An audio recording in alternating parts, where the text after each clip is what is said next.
Welcome to the Alternative Leader podcast. My name is Mary Williams and I'm the Mind Architect. I'm also founder of the Alternative Leader Academy and author of It Begins With You. This podcast is dedicated to inspiring the leaders of today to lead with intention, both in their personal and their professional lives. My guests from across the world share their challenges, their knowledge and their experiences so that we can learn from these powerful insights to help us lead with strength, determination and compassion.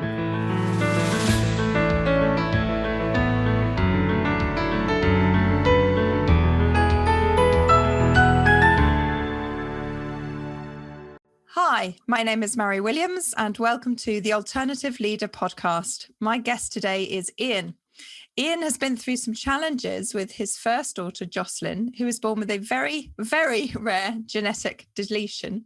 And he's going to explain what that means, but also about the effect that that had on his and his family's life. So, Ian, can you first explain a little bit about what this very, very rare genetic deletion is and how that manifests itself for Jocelyn? Okay, good afternoon. Yes, so Jocelyn has a very rare genetic deletion in her genetic code. We didn't know about it at first. It was something that puzzled the doctors when Jocelyn was first born. So my wife Claire had a very difficult birth. I think we were in hospital for nearly 24 hours in labour. And we knew things were beginning to get a little bit serious when Jocelyn's heart rate declined. Loads of consultants started coming in the room, and suddenly they said, "Right, we've got to operate. We've got to do a C-section." Mm-hmm. And it's at that point we had the NCT classes, and they explained everything happens around you at that point in time. You're just on the journey. There's very little you can do, and thank goodness those people are skilled and trained in what they do. And so Claire was very quickly prepared for surgery. I was told to go and put on my scrubs, and I was sent into a cupboard, for want of a better description, and there were a whole range of different colour scrubs on the wall, and I thought, well, I'll go for the pink ones. So I put on these pink scrubs and pop out of the cupboard, and they say, right, she's in theatre, go, in you go. It was a rather traumatic event. So Claire had the epidural earlier during the day, and she was then on the table. I didn't go down the business end. I stayed at the head end, and Jocelyn was pulled out feet first. And what was quite alarming was that as soon as she was pulled out, they had to resuscitate her immediately. She wasn't breathing. And that was quite a daunting experience. I can't quite remember, but I think there was a button was hit on the side of the wall, and more consultants just entered into the operating theatre, and they were doing all sorts of procedures to Jocelyn. And then finally we heard that scream of an infant, and a little bit of a relax. She was quickly whisked off to the intensive care unit. Mm-hmm. And with the team of consultants that had come into the room, and I stayed with Claire. Actually, I knew that I wasn't going to be helpful there. I needed to support Claire because I think she was tired, and she was being then stitched up and ready to go back into recovery. And we were then getting feedback from the ICU. She'd stabilised, and they were monitoring her closely. And that wasn't what we were expecting as first-time parents. We'd had the NCT class to explain that, yes, so you might have an emergency C-section, and that's what we had, and we've got a little bit of preparation around that. But at the end of, I think it was probably awake for about 24 hours, and it talks to one of your points in your questions that you asked me, a piece of music that just resonates with you. And I remember driving home. There are two pieces, actually. I remember driving home and just coming up a particular hill, and it was Sweet Home Alabama by Leonard Skinner. That was on. But also at the same time, Mark Knopfler and Emmylou Harris had released a lovely song called This Is Us. And that really resonated with me, because that was like the family was coming together. The song is a love song, but it's a love song that, you know, applies to somebody that you're in love with, or, you know, as a peer, or your child as well. And I do remember driving home, and I literally just crawled into bed, slept, and then the following morning went back into the hospital. Jocelyn had survived the night. Claire was recovering. I think she had been nudged out of bed by a very dominating South African midwife who said, "You can't sit in bed, get out." And I think it was a catalyst to get her to go and see Jocelyn in ICU. And it was then, what happens is that we were very blessed to be at Addenbrooke's, a teaching hospital, a research hospital, and they just wanted to find out why. Why was Jocelyn not presenting in the way that she should have been as a normal child? And what was she not presenting? Like, how did they spot that?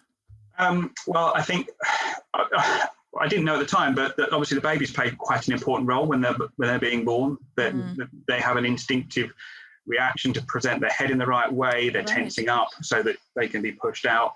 Jocelyn wasn't doing any of that. I think she was called hypertonic, which means she's very floppy. Right. And so there were lots of studies around pricking her feet to see whether she was going to withdraw her feet, trying to get her to stand up, whether she would lift her feet and what have you. Her head was very sort of floppy to one side. She wasn't suckling, so she had to be fed by a tube. And so a week passed where she was in ICU for about 24 hours. Then she went into the special care baby unit. And that is a rather bizarre environment, because you actually want to give your child a cuddle, but it's really difficult. Certainly you can't do it in ICU. But as she got stronger and she was beginning to receive some milk, it was possible for us to have that contact. And I do remember that Jocelyn's probably spent more time with me in the first sort of 72 hours than she had with Claire. But Claire did actually make it down to the special care baby unit, managed to have a cuddle. And one of the abiding memories that I have is that we had got a Winnie the Pooh book, and I was reading to her all the Winnie the Pooh stories, just to pass the time, but also to her have comfort that she could hear my voice. I do remember that some of the midwives would linger a little longer because they wanted to listen to the stories. So Jocelyn, she was obviously not doing all the normal things that a normal child would do, and that knocked Claire and I for 6. We were new parents. This wasn't normal. This wasn't what we anticipated to happen. And then after about a week, when a new midwife came in, because they thought we were out of county, they thought that we weren't in Cambridgeshire, but we were.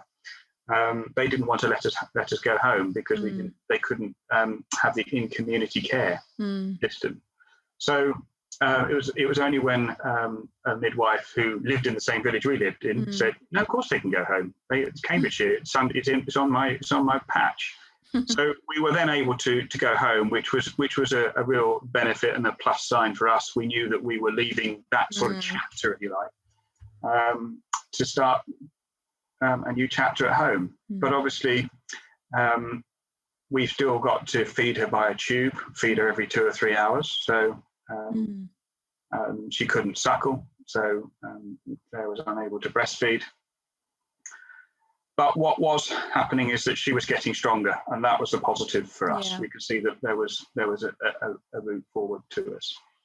And so there was the kind of the immediate care to make sure that she was safe and growing and thriving, and she did do that. And probably after 2 or 3 months, then more questions were being asked. The hospital and the doctors there couldn't quite work out what was going on. Right. And in the end, they said, "I think we need to do some genetic testing."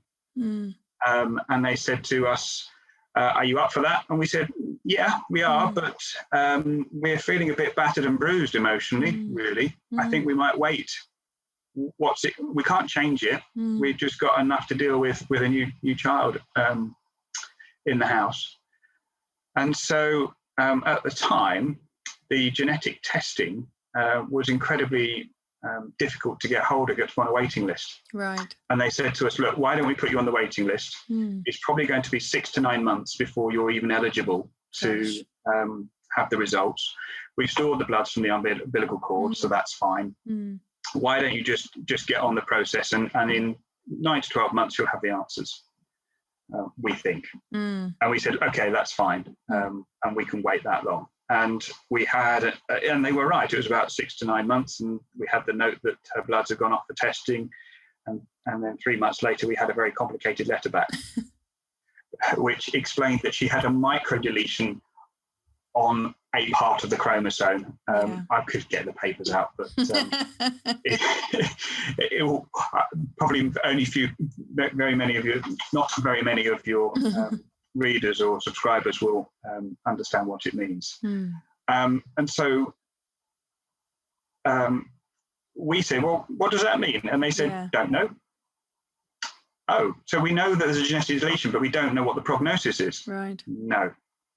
And it's at that point there that they identified that there's a charity that we could work with called Unique. And Unique is a charity specifically dedicated to children with genetic deletions. And we reached out to them and said, we've had this diagnosis, what does it mean? And they wrote back and said, you're the first that we have on our records. Wow. Oh, right. Now, I think what we need to set this in the context of is that this genetic array, which is the way in which they find out where the genetic deletion is really new. It's quite novel. It's a novel technique. And so there probably are people that have had this genetic deletion, in the past, but because they haven't been identified, they've probably been put down as another classification. And so it's just the way that the medical world has moved on to give us this information. And we thought, well, okay, we're probably pioneers in that regard. Jocelyn's a pioneer. And I mean, the Unique charity identifies, does this for everybody, that they gather that data and they encourage you to kind of give an update, at key milestones about the progress, and so that you can support other families who have the same issue with their children. And just in the 15 years that Jocelyn's been alive, we're aware now of 2 other children, I think one in Germany and one in Japan, who now have the same genetic deletion. Right. And obviously Unique can now support them and say, well, there is this child in the UK who presents like this. And for Jocelyn, it's delayed speech and language. She doesn't speak the words clearly. She has quite a broad vocabulary, but it's very small sentences. And I think the other thing is that you can't give her too much too many information carrying words in your instructions to her, probably 2 maximum.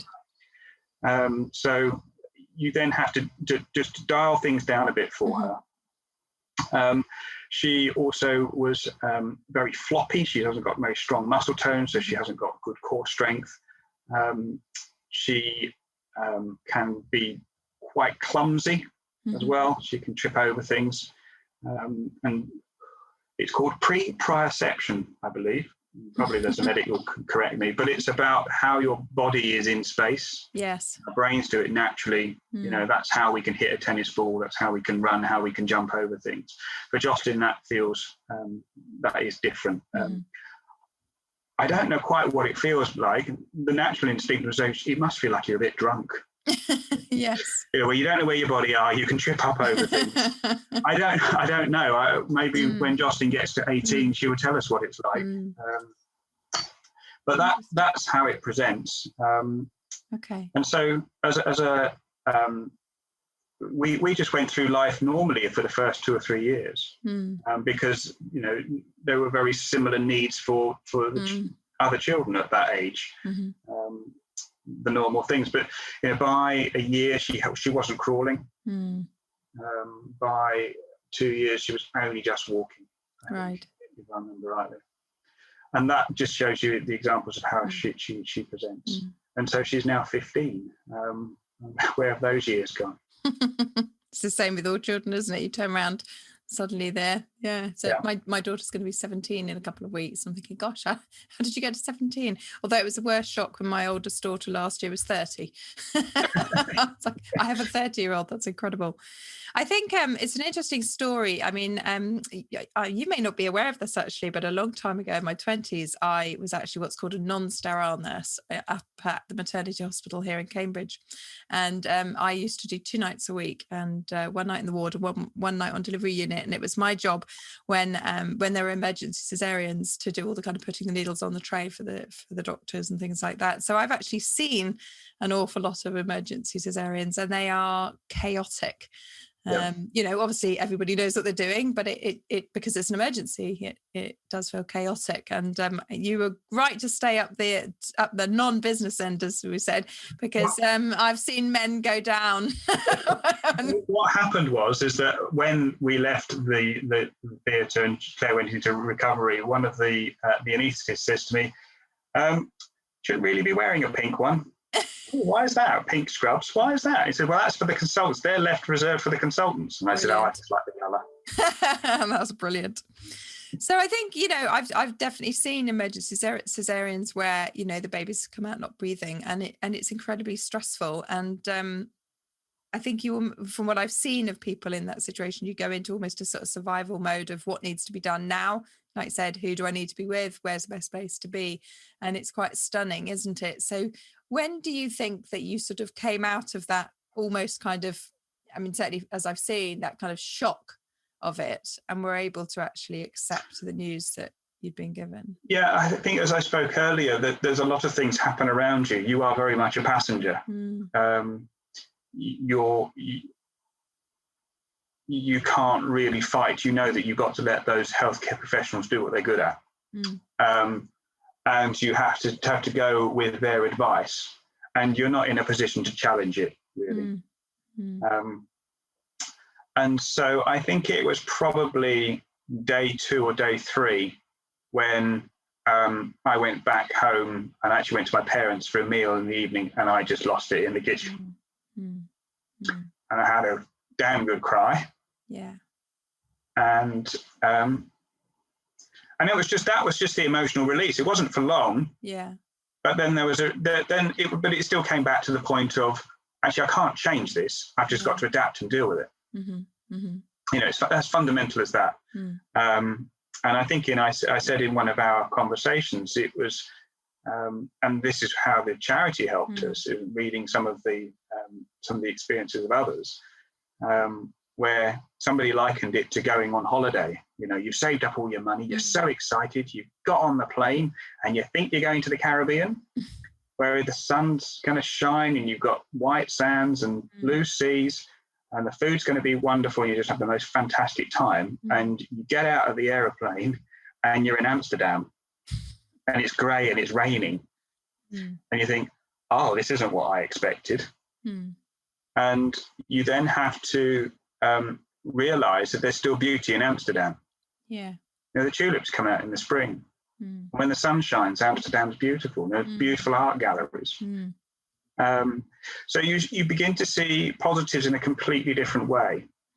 As a parent, you're wanting for your child to do all the things that you've done and more. That, I think, is just a natural feeling. And when you're presented with a child that doesn't do that or is unlikely to do that, you just have to change your focus. You have to just think slightly differently. And I sometimes rationalised it by saying it could have been a lot worse. Could have been a lot worse. And there are many parents out there whose circumstances are a lot worse than mine. Yeah. And you talked earlier, you mentioned the sort of adapt and evolve. So how did it then affect your life and your life plans? What changed for you?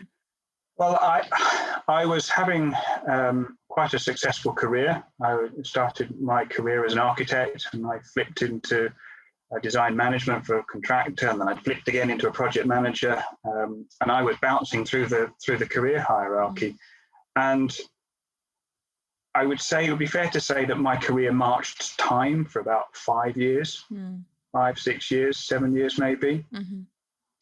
And it was just a case of, right, let's just get that home unit nice and tight, working efficiently. Let's get used to these challenges. And I guess that's the same for some people with, I dare say, normal children. Yeah.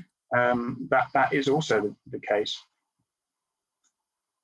But what we began to see was that Jocelyn's peers were stretching ahead of her in their life development, whilst Jocelyn was moving much, much slower. We could see sort of some more parents getting some of their independence back as well, Yes. because they're having to spend less time with the children. And for Claire and I, we were having to spend a good deal more time with Jocelyn. We also decided to have a second child as well. So Will came along when Jocelyn was 4.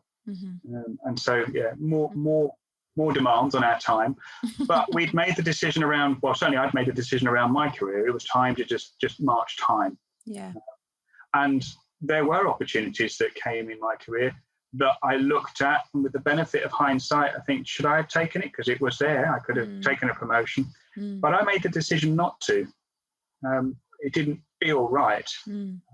I didn't feel as if I could put myself under that pressure, because I knew that I was already under pressure. Yeah. It could have tipped the balance. And I think there were certainly times during that part of my career when I did get a little bit overwhelmed, both with home life and with work, and the challenges of work. My role as a project manager of construction projects, big construction projects, you are a leadership. There's a lot of focus and a lot of pressure on you. In some respects, that was a distraction, and you could throw yourself into your work and get to work. That was the zone. You didn't have to think about all these things at home.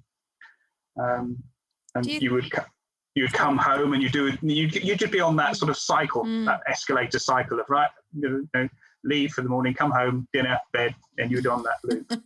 But what I do remember is that holidays were really difficult because Claire was by far taking the brunt of it as the mum. And I needed a holiday that was a time to relax. And I do remember saying to one of my colleagues at work, I don't go on holiday, I just go and do something different. Yeah. It's not really a holiday. It's not like a relaxing holiday where you could just let the kids play in the pool.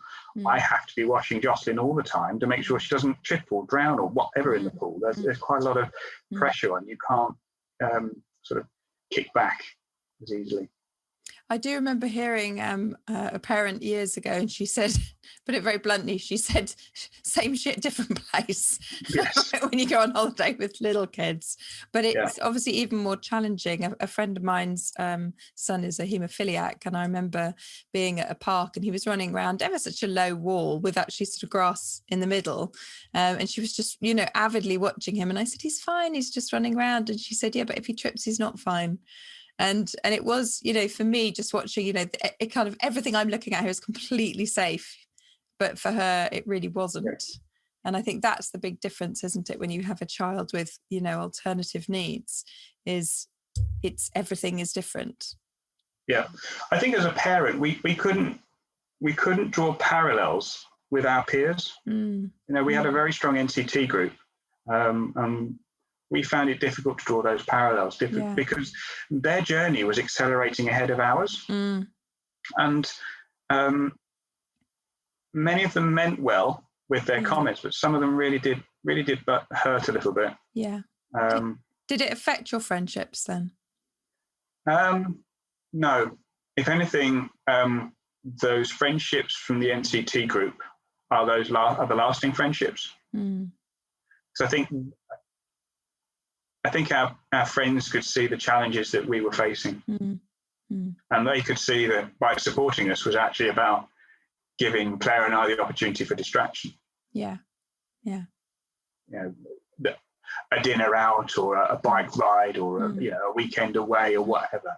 Those were the real recharging points for Claire and I.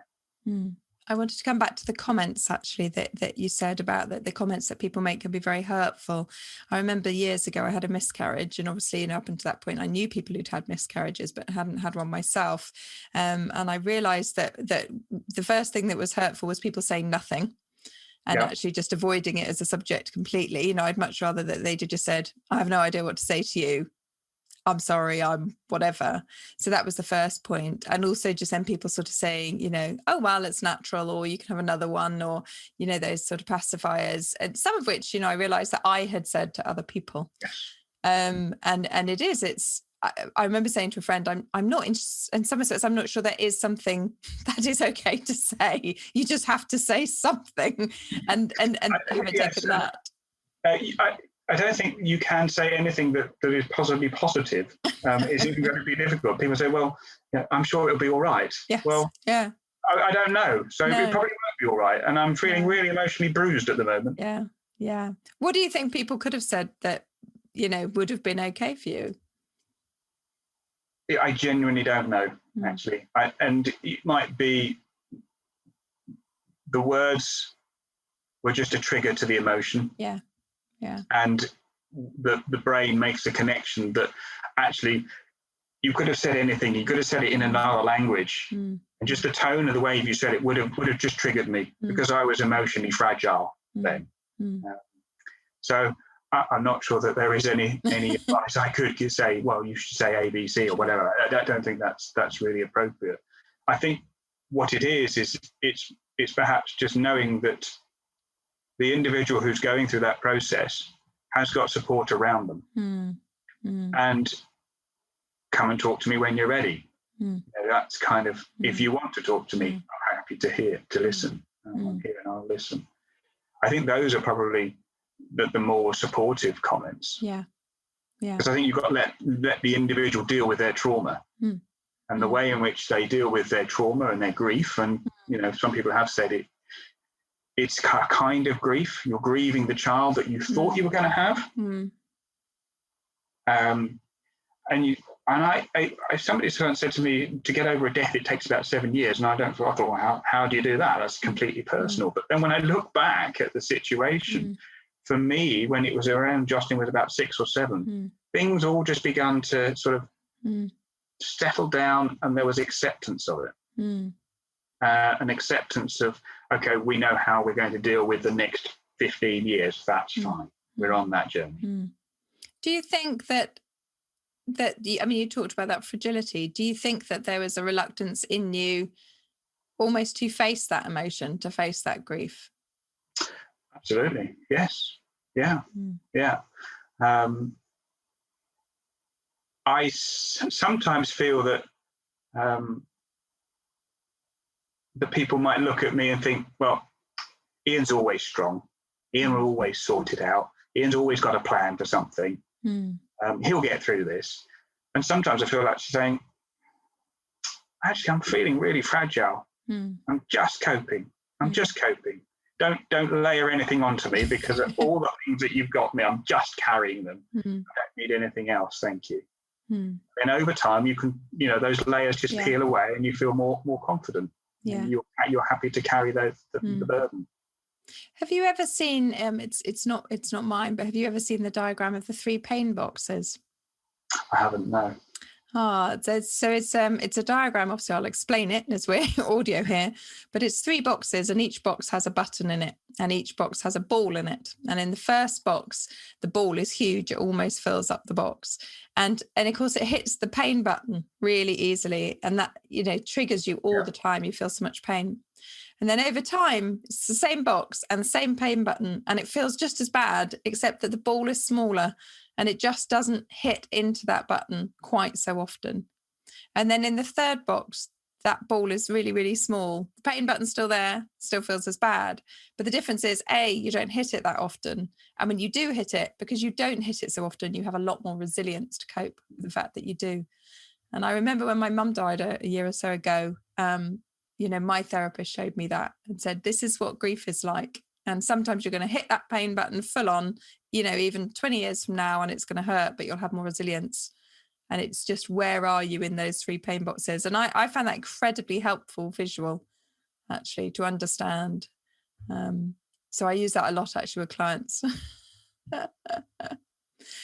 But coming back to the career, like you said, you'd got this career where you were bouncing up and through the roles. Did you ever feel, and maybe this is a challenging question, but did you ever feel resentment towards the fact that you hadn't got this kind of perfect life that you'd envisaged, and the career moves, and that your wife maybe hadn't been able to have the same career move that she'd wanted. Yes, I think there is a little resentment. And whether resentment's the right word, I suppose there's the question about, well, could it have been different? If Jocelyn had been normal, would life be different? I'm sure it would be different. I'm sure Claire and I would have a lot more independence even now.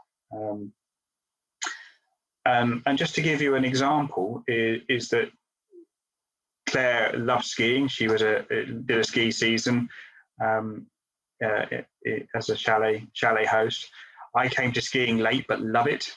And just in the last year or so, we're trying to unravel, how the heck do we have a ski holiday when one of our children quite clearly cannot ski, will be unable to ski? My son went skiing for the first time last year, just got in before the lockdown, and loved it. And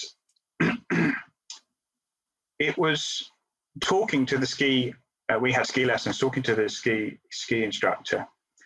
And he said, well, that's a specialist area of mine, is to deal with those physically unable to ski, those with learning difficulties as well. It is possible to get them on the slope. And we finished our lesson, and he said, come with me, come to the ski school, and I'll show you how we can take people up onto the mountains. And he showed me this fantastic ski chair, and people sit in it, and he says, yeah, we just get on the lift and we go.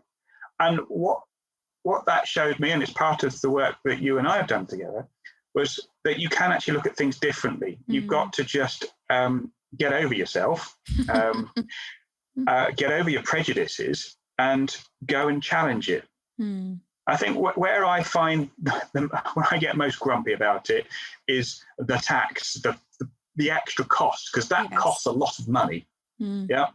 And whilst you do have the disability living allowance support, it's not particularly focused on taking on holidays and things like that. But you think to yourself, well, I can create these opportunities for Jocelyn. But then, what Claire and I would love to do is ski together. Yes. But we can't, because somebody has to be with Jocelyn. And so we then have to look at a friendship group and say, well, would you mind if we come with you? Would you have Jocelyn for an afternoon so that Claire and I could go and ski together? So I'm just bringing to life some of those challenges. And yes, there is a little bit of resentment. I'm still not sure that's the right word. And yes, we sometimes do look at, well, would the life choices be different? I'm sure they would be. But am I upset about it? Why? What's the point? Yeah. To deal with what you've got and enjoy what you've got. And coming back to that analogy, a metaphor I made around, going to the Caribbean and ending up in Amsterdam, you have to then look at the positives in the circumstances that you've got. Do you think, obviously you kind of, in some respects you can't have a frame of reference, but do you think that it's changed you as a father in the way that you might have been to the way that you are? Could you make a kind of guess on that? Wow, that's a cracking question. Yes, I think I can answer that one. When you've had a long day and you've got some pressures on you that are not home pressures, and you've just got in the door, and Jocelyn can't read. She can't read that. Okay, I can see that Dad's had a busy day. I'm just going to give him some space. I'm just going to let him come in the door, have a wee, have a cup of tea, and all of that. Just kind of decompress. She can't read that, and so sometimes you can come in the door and you've had a horrible day. You just need to decompress, and she's asking you questions. And I have snapped, and I'm sure all parents will snap. And you think to yourself, oh, why did I do that? She just doesn't know. And that's when you get a little bit, oh, yes, but I'm tired. And all those things kind of layer up on you. And I suppose as you would expect a child to grow up and begin to read those signals, to have that internal monologue to say, I don't think I'll give Dad a bit of space.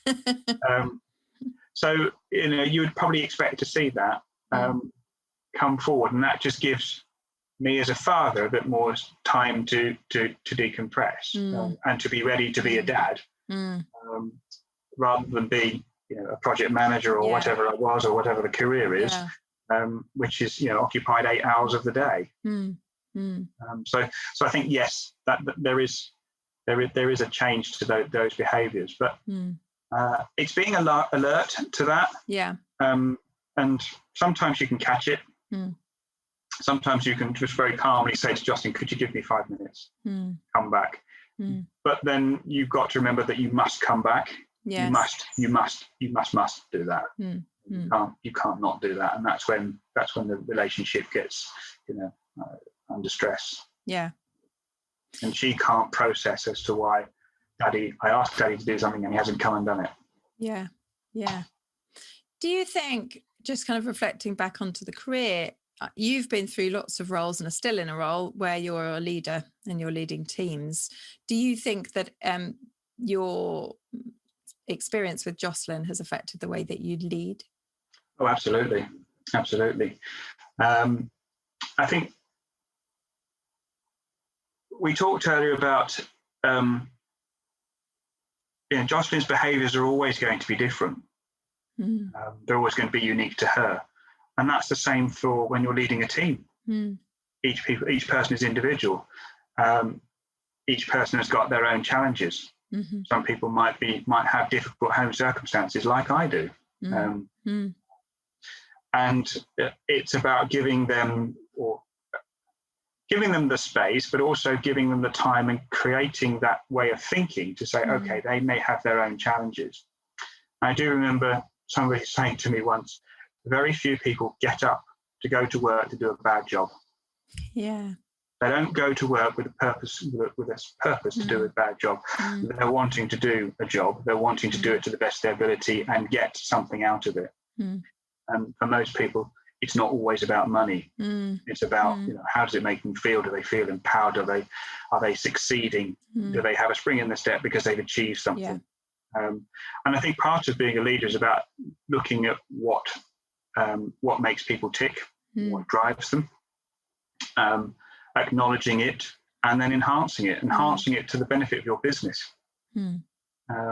So yes, I think being, the circumstances I have had as a parent has certainly helped me in my career managing people. Are there any times when you think that you're, how I think that we are who we are wherever we are, but are there any times where you think what's gone on at home for you, whether with Jocelyn or not, has really spread over into the workplace? In a negative way? Negative or positive? Negative or positive. I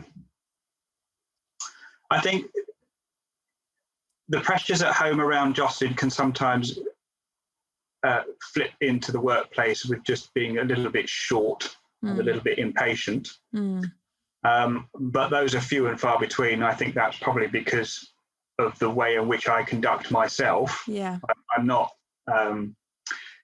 reading your book, the reptilian brain, fight, fright or freeze. I think I've determined that my default setting is freeze, so I can work out whether it's a threat or an opportunity.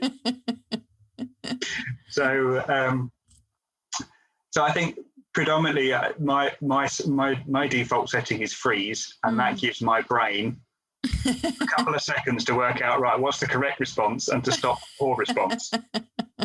That's a really interesting way of looking at it.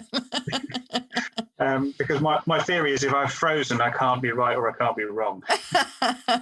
That's an interesting until way I've processed that in front of me. And then I think adapting to Jocelyn's challenges has had a tremendously positive influence in the way in which I've managed people, I think. And to take time to understand and to learn to ask questions in a different way, learning to be patient, I often come back to what I call the chocolate cake principle in my management. I feel this is one I've missed out of the book. What's this? Well, this is a Wakeling principle, in that if you ask 3 people to make a chocolate cake, they'll use slightly different ingredients, they'll use slightly different apparatus, and they'll cook it at a slightly different temperature. But you get 3 chocolate cakes and they probably all taste lovely. Yeah. And so do I really need to get focused in on the process or focused in on the output? You know, if I ask somebody for a chocolate cake and I got a lemon drizzle cake, okay, that's not what I asked for. Yeah. But I don't mind how you make it. So that was how that's how I reconciled some of my management. And I think some people, as they move through their careers, believe, okay, well, this is the way I do it, and I want you to do it my way. Yeah. And that, to me, I mean, that can be useful in some respects when you're working with somebody who's new in their career, hasn't done it before, needs to step in the footsteps that you've been in. But you need to be very cautious that just creates, you know, a clone of yourself. Yeah. And that would scare many people, including my wife, if there was more than one of me. But I think part of empowering the individual is giving them the freedom to think independently. Yeah, absolutely. To get it wrong, but to get it wrong safely. And I think that's also part of being both a parent and a leader, is allowing your children and your team around you to make mistakes, but make those mistakes in a safe environment. 100% agree. I think absolutely, as a leader and as a parent, I think even as a friend and a partner, actually, allowing all of those that come into your sort of sphere of contact to, like you say, get it wrong safely, I think that's and I have to say that maybe this is a subject for a new book for you, Mari, but I am seeing, even in my own children, certainly Will, a fear of getting it wrong. And I don't know where it comes from. Maybe it's because it's a very immediate society now. They look at things on YouTube and it's perfect. They make these things and it's perfect. And my son was trying to do some clay modelling over half term and got very upset that it didn't look like the thing on YouTube. And then you have to remind him that that YouTube thing was probably done 3 or 4 times over. Yeah. The person's been doing it for the last 20 odd years. And it's been edited to look good. And I still don't think how far it has sunk in with him. He's 10, he's a 10-year-old boy who wants to do everything brilliantly, perfectly. I know the world. But I can still see it in some of the youngsters coming into the workplace, that they think they want to get it right first time, and it's not that easy.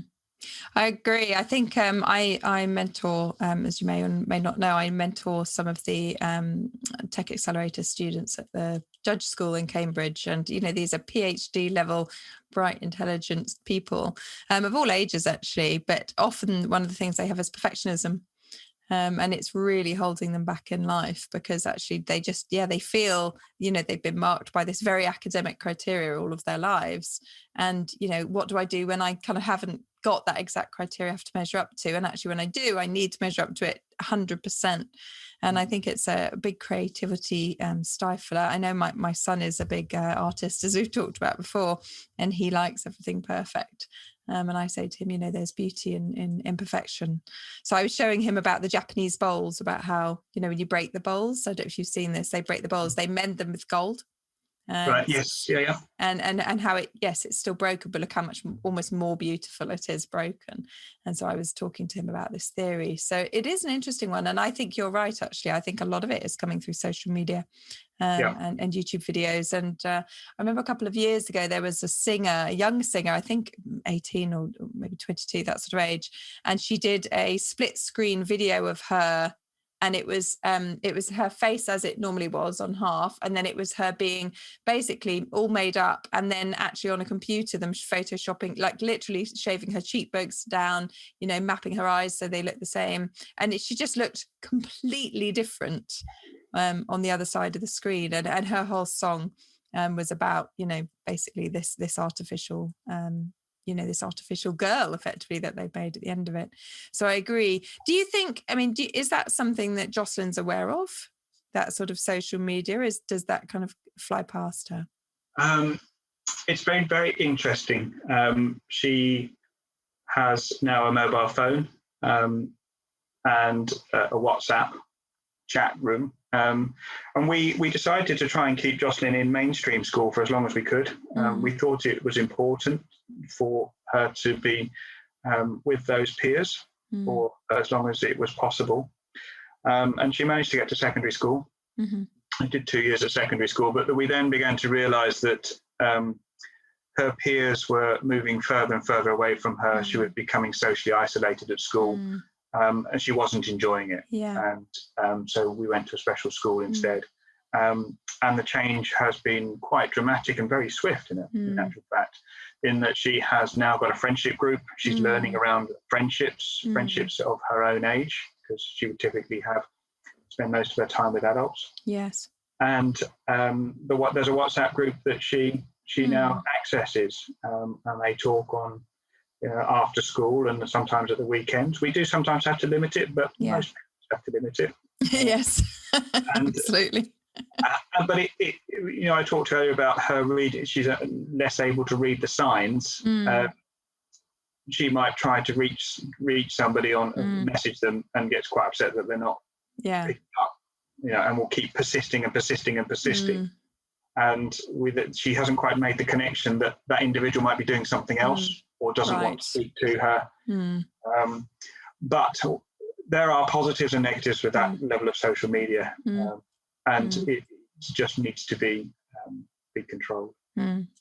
And just to dip back, just a question I was wondering about your career was when all of the time that you've had Jocelyn, that last 15 years, how have you felt about bringing that vulnerability around what's been going on for you at home into the workplace? Have you kept it very separate, or have you brought it in at all?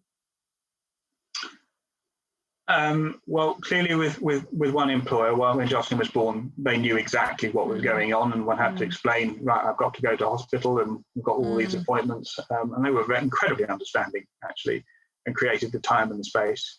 And they could see that there were issues around my career that were meaning that I wasn't moving up the ladder and supporting the business in the way that they probably hoped, because I had to deal with these issues. So obviously that first employer knew and understood what was happening, but I've recently changed jobs.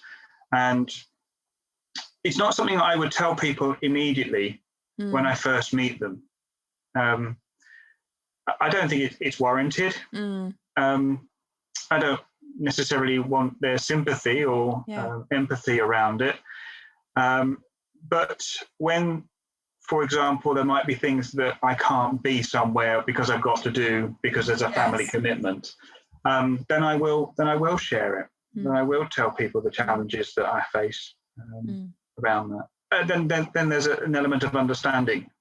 But I think most people then look back and say, well, I've been working with Ian for the last 6 months. Didn't know that. Clearly, it doesn't affect the performance. Okay, if you had somebody in your team who had something like this going on, something really challenging, would you want them to tell you? Yes, and I have had somebody in my team with these issues, and it comes back to your question: what do you say? And I think my response there was take the time that you need,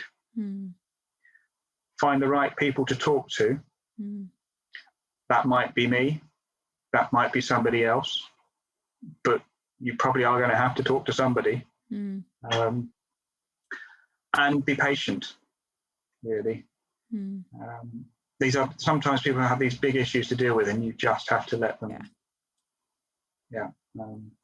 And I think as a leader of a business, whilst it can be really difficult, if you're trying to manage a client's, a project for a client, and you've got to say, I'm sorry, the senior PM is going to be out of action.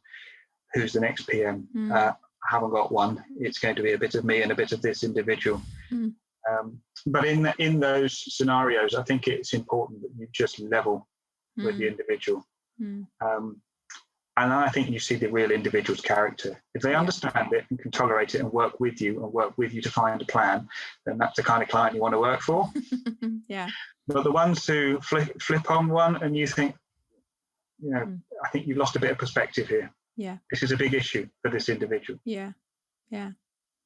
That's really lovely. I wanted to ask you the sort of 3 questions, and you covered one of them a little bit earlier with the music, but 3 questions that I always ask everybody. So obviously the first one was, is there a book, film or piece of music that was either sentimental to you or helped you through that time? You mentioned those couple of bits of music. Is there anything else? Oh, there are plenty. So there were kind of two ends of the spectrum. When life was really getting a bit tough, my release valve was normally put the running shoes on or get on the bike, put the iPod on, and anything by AC/DC was pretty good. And that sort of was I've just got to get out of this place, get out of this rut, do something different, raise the heart rate, get the endorphins running through the bloodstream. And I still now do that. And I can see my general demeanor changing when I haven't had that exercise, had that burn. It can be a real challenge to put the running shoes on, and a real challenge to actually physically get out there. But putting them on, putting the AC/DC on, that was my choice, and just hitting the tarmac, and you might only run for 2 miles. But if you've changed the outlook, you've changed the focal length, you've got the right power songs on, it can lift your mood. It can take you from a place that you don't necessarily need to be. And then there's another one, which was Van Morrison, Hymns to the Silence, which is a beautiful song. And that one is more of a sort of a calming down, chilling out, and just a song to make space to reflect. Lovely. I can't actually remember what the song is around. I think it's a love song. But I think it's about centering and just Hymns to the Silence. It's just create the time to think, create the time to just reflect. And I think there's some parallels there to be drawn with being a leader as well. Is that sometimes as you move through your career, you surrender control of your diary. You have to. Because you can't manage it, but equally you have to be disciplined with yourself to say, right, that's my time for a run. That's my time to think. I am going to create time in my day where I turn the iPhone off, I turn the emails off, and I just set myself some tasks. And I think we talked about in one of our sessions about using both exercise, and I think you talked about a priming example, and I've done it frequently, is to say, right, I'm only running in one direction and I'll turn around when I've solved the problem. Yes. And it's amazing how quickly your brain will find the problem once you're in Cambridge. 15 miles. It doesn't want to run 15 back.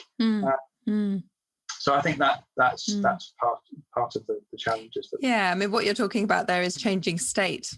And you're right, it's something I try and teach all the clients to do, myself included. And I think if you can learn how to change your emotional state, it doesn't mean you have to even resolve the issue at that moment, but that you can just change your emotional state.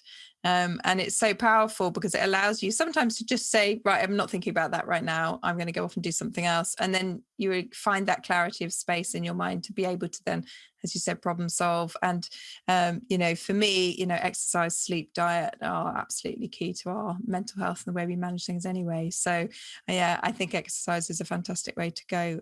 When you're I think you make your decisions, your quality of your decisions is improved. Many times by creating that space, and allowing the subconscious to work on it as well. No, absolutely.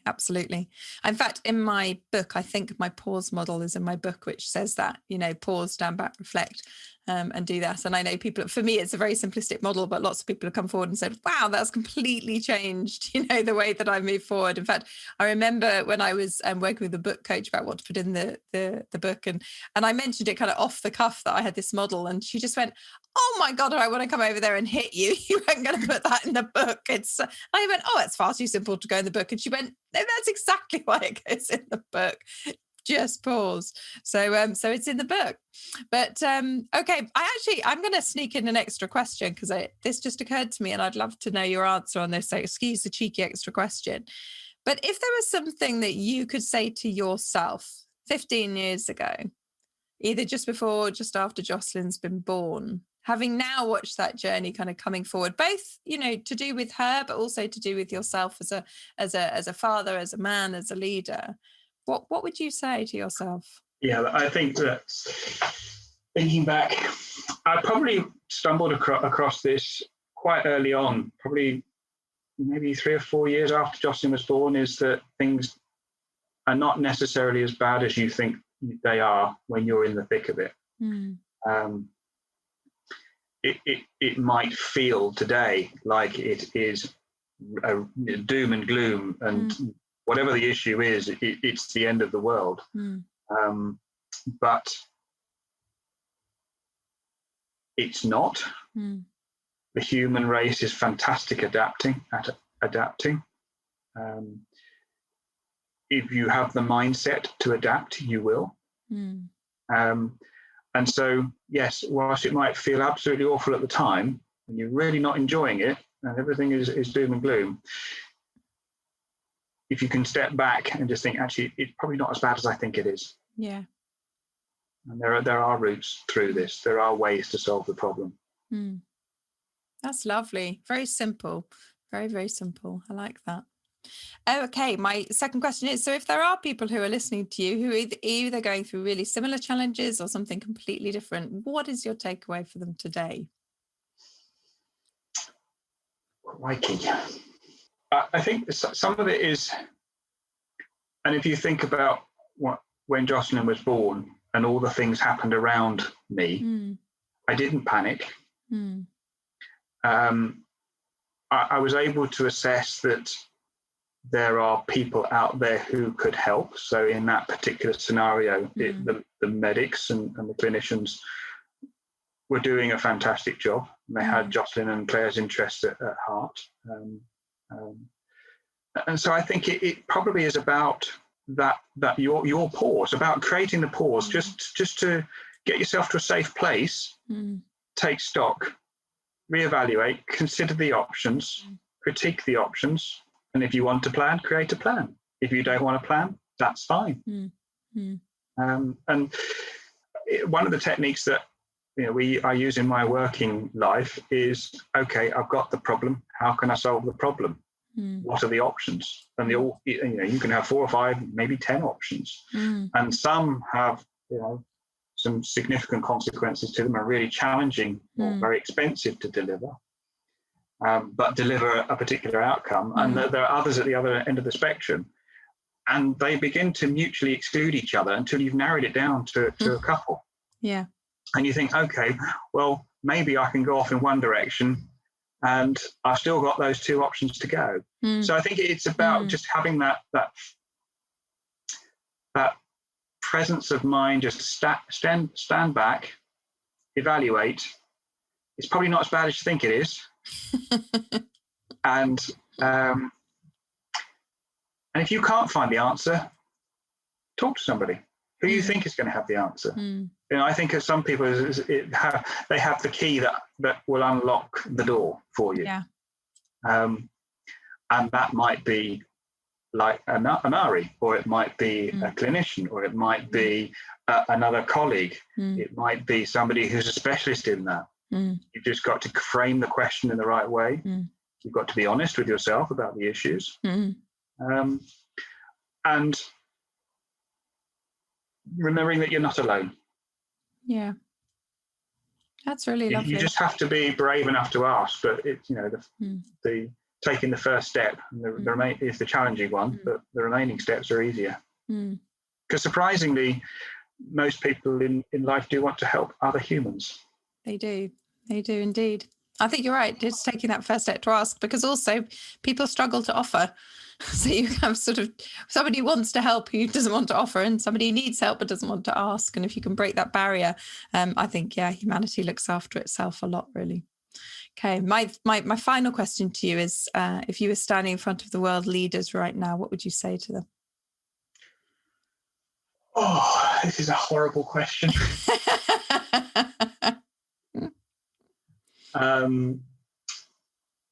I have to say that I do question whether some politicians go into the arena to genuinely support other people, or whether they're doing their own benefit. And I'm sure there are some who are genuinely put themselves in the public eye for others, but I do sometimes question whether they have their own personal interests at heart and their own ego at heart. So part of it would be, get over yourself, guys. Think about life from somebody else's perspective. It's a strange role being a politician, and I do have admiration for those people that put themselves into that role. So I'm probably helpfully dodging like a politician. Maybe that's just a perfect way to end. You're dodging the question. Ian, thanks so much for coming on and for sharing your whole story, and for being very vulnerable in the way that you've done that. And I have no doubt that other people will listen to it and take something from your journey. So I really, really appreciate that you agreed to come on and share it. So thank you so much. Thank you. I've really enjoyed it. Thank you. Hi, I'm Mary Williams, as you know, and thank you so much for listening to the Alternative Leader podcast. I search for guests to bring you lessons and learnings that can help move you forward in your life, help you achieve the success that you want to, in whatever way that shows up for you, to help you lead powerfully, whether that's in your own life, as your parenting, your personal, or your professional, and make you the best that you can be. If you've enjoyed the show, please rate and review it, and please share it with as many people as you think also want to move forward and gain success in their lives. If you want to find out more about me, go over to my website, which is www.mary-williams.com. That's www.mary, which is MARI-williams.com, and you'll find links to all of my social media profiles there. There's also a Facebook community that you can join, and again, all the links will be on the website too. I hope you have an absolutely fantastic day, and thank you so much for listening.